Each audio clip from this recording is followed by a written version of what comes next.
Nous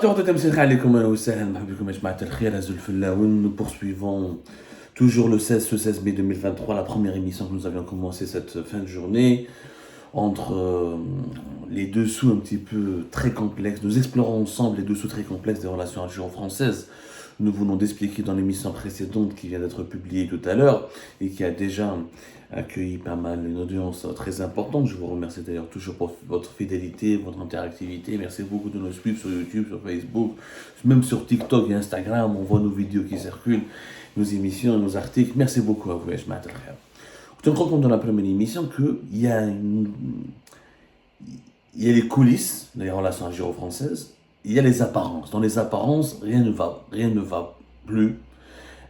On parlait de cette visite d'État d'Abdelmajid Tebboune en France qui n'est pas assurée de se tenir pour la simple raison que les deux parties, encore une fois, n'ont pas encore bouclé l'agenda et le programme de cette visite. Alors, il faut savoir que quand Emmanuel Macron est venu à Alger et Oran le 24, le 25, 26 et 27 août 2022, il y a eu quand même un document qui a été signé. Rappelez-vous, on parlait de partenariat privilégié entre l'Algérie et la France. Il y a un document, une déclaration qui a été signée entre les deux présidents, les deux chefs d'État, pour établir un partenariat renouvelé, concret, ambitieux, et un partenariat privilégié entre les deux pays. Un partenariat, c'est plus des déclarations d'intention, mais ça reste quand même des déclarations inscrites noir sur blanc, où les deux pays veulent avancer ensemble dans certains dossiers stratégiques, oui, notamment la coopération pour les échanges d'archives, l'écriture d'histoires communes entre les deux pays, les visas pour certaines catégories de la population algérienne, la lutte contre l'immigration clandestine. On nous a promis des échanges dans le domaine économique, notamment dans le domaine de l'hydrogène vert. La France proposait à l'Algérie de l'aider, de l'améliorer, la récupération du gaz qui était torché. Le gaz torché, c'est le gaz qui est brûlé, qu'on ne peut pas récupérer, pour faute d'infrastructures industrielles. On parlait d'échanges, de transfert de technologie, de formation, d'économie, mais tout cela n'a jamais été concrétisé parce que depuis le 26 août, date de la signature de ce document de partenariat renouvelé, le partenariat privilégié entre Alger et Paris,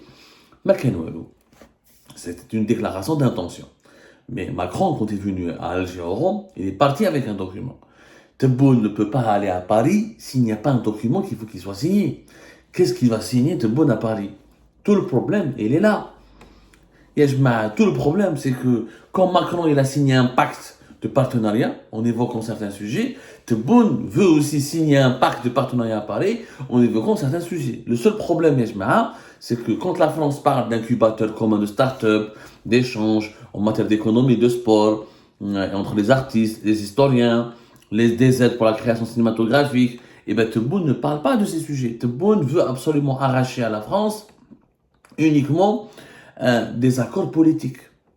Ou de les accords politiques concernant la coopération judiciaire, concernant les extraditions, concernant la répression des opposants algériens qui sont exilés en France. Tebboune demande à la France de signer certains accords que la France ne peut pas accepter, parce qu'Emmanuel Macron n'est pas un dictateur en France. Il a des contre-pouvoirs, il a un parlement, il a un Sénat, il a un conseil constitutionnel, il y a une presse qui est libre et indépendante, il y a une justice qui est libre et qui est indépendante. Donc il ne peut pas offrir à Tebboune tout ce qu'il veut. Le problème il est là. La visite de Tebboune n'a pas pu encore être programmée parce que, pour le moment, on ne sait, il y a les dossiers qui doivent être signés, bouclés entre les deux pays, ne sont pas les accords qui doivent être signés, les projets qui doivent être validés lors de la visite de Tebboune à Paris n'ont pas encore été finalisés. Il n'y a pas eu d'accord. Il n'y a pas eu d'accord sur les accords sur les sujets qui doivent susciter le consensus entre les deux pays pour qu'il y ait des signatures. Tebboune ne va pas venir à Paris en touriste. Ce sera ridicule pour lui, ce sera humiliant. Il a envie d'arracher quelque chose. Il a envie d'arracher quelque chose à la France. Il a envie d'arracher des accords, il a envie d'arracher des compromis. Et pour le moment, Marrakech.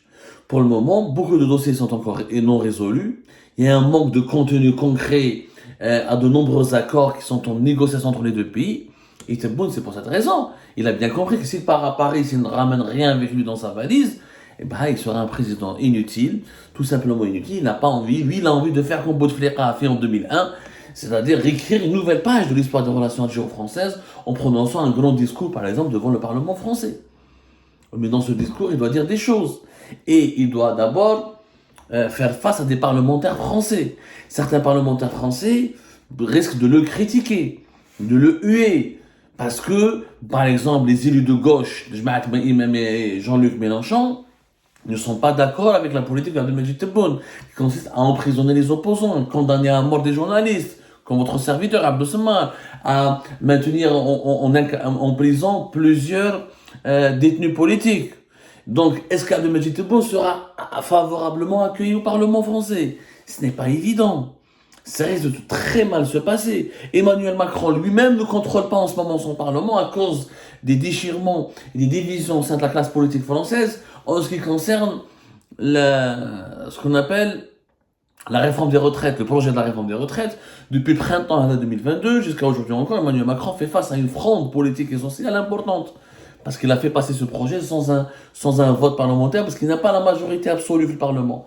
Lui-même, donc, lui-même n'a pas pu garantir, lui-même ne bénéficie pas d'un certain accueil qui lui est enthousiaste et favorable. Comment il peut garantir à Abdelmajid Tebboune un accueil favorable et enthousiaste?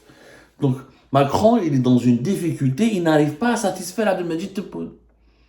Et c'est pour cette raison qu'il y a un blackout en ce moment officiel de la part des médias algériens, notamment de la part de la PS et des médias gouvernementaux. Et c'est la PS et les médias gouvernementaux n'en parlent pas comme le NTV et la PS. Les médias privés suivent cette ligne, ils s'alignent sur cette ligne, ils ne peuvent pas parler de certaines activités des relations franco-algériennes. Ailleurs, à l'exception, quand il ne s'agit pas de parler directement avec Tebboune, les relations franco-algériennes se portent mieux. Avec l'armée, ça se porte mieux. La preuve, le 14 mai, il y a le deuxième navire de guerre français au port d'Alger, le Tonnerre, le port hélicoptère le plus important de l'armée française et parmi les plus importants navires de guerre des armées de l'OTAN.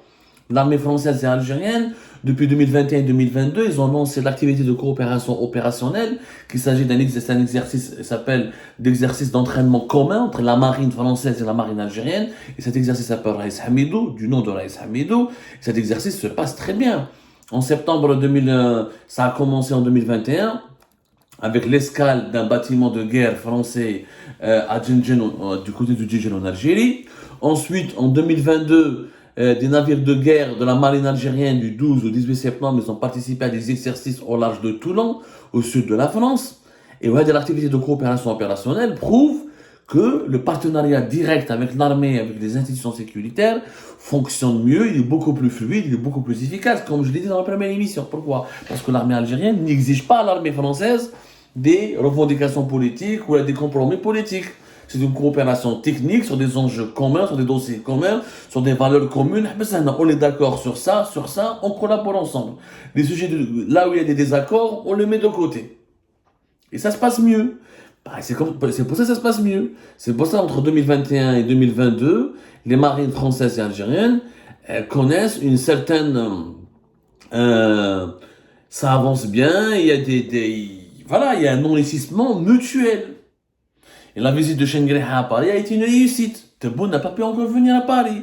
Parce que Tebboune veut faire à Paris, il veut faire de sa visite d'État à Paris une réussite personnelle, une réussite pour son bilan politique, mais comme une opération de promotion pour ses ambitions présidentielles en 2024. Nous sommes à une année des élections présidentielles 2024. Il veut aller au Parlement, il veut aller à la Grande Mosquée de Paris, il veut aller à Amboise, il veut aller dans des lieux publics où il risque d'être hué, conspué, mal accueilli, épinglé, parce que Tebboune est, contrairement à Schengen, c'est Tebboune qui est la vitrine du pays. Schengen est parti uniquement au ministère des Armées, il a été reçu à l'Élysée, voilà.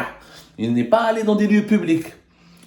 Donc il risquait pas d'être critiqué, épinglé. Aux yeux du monde, c'était Tebboune qui est président de la République. Donc les détenus politiques, les journalistes condamnés, incarcérés, les violations des droits de l'homme, le double jeu avec la Russie, les problèmes avec les autres pays arabes, comme l'Arabie Saoudite, les Émirats Arabes Unis, le problème de conflit politique qui risque d'aboutir à une guerre contre le Maroc, tout ça, ça relève de la responsabilité de Tebboune, même si tout le monde reconnaît que l'armée a une grande part du pouvoir algérien et aussi une composante majoritaire ou la dominante du pouvoir algérien, mais l'interlocuteur de la communauté internationale, c'est pas Saïd Chengreh, c'est Abdelmajid Tebboune. Donc quand il y a des critiques, ça tombe sur la gueule d'Abdelmajid Tebboune, parce que c'est lui le président, parce que les pleins pouvoirs, constitutionnellement parlant, et politiquement et diplomatiquement parlant, sont entre ses mains. Donc voilà, c'est pour ça que pourquoi Macron n'arrive pas à contenter Tebboune. Les gens ont du mal à comprendre. Alors que, par exemple, le jeu, comme dans la première émission, le 11 mai dernier, Ahmed Attaf, le chef de la diplomatie algérienne, a François Gouillet. François Gouillet qui a organisé une belle cérémonie à bord du navire de guerre français, le Tonnerre. Mais lors de cette rencontre avec Ahmed Attaf, c'est passé inaperçu. On ne sait pas qu'est-ce qu'ils se sont dit. Ahmed Attaf a médiatisé, a rendu public le contenu, non, a rendu public a rendu public ces réunions, ces rencontres avec plusieurs ambassadeurs récemment, sauf avec l'ambassadeur de France. Donc il y a une volonté politique de la part du régime Tebboune de dissimuler, de passer sous silence les rapports ou les échanges qu'il organise en ce moment avec la France. Comme s'il veut reléguer au second plan la relation avec la France pour donner un message à la France.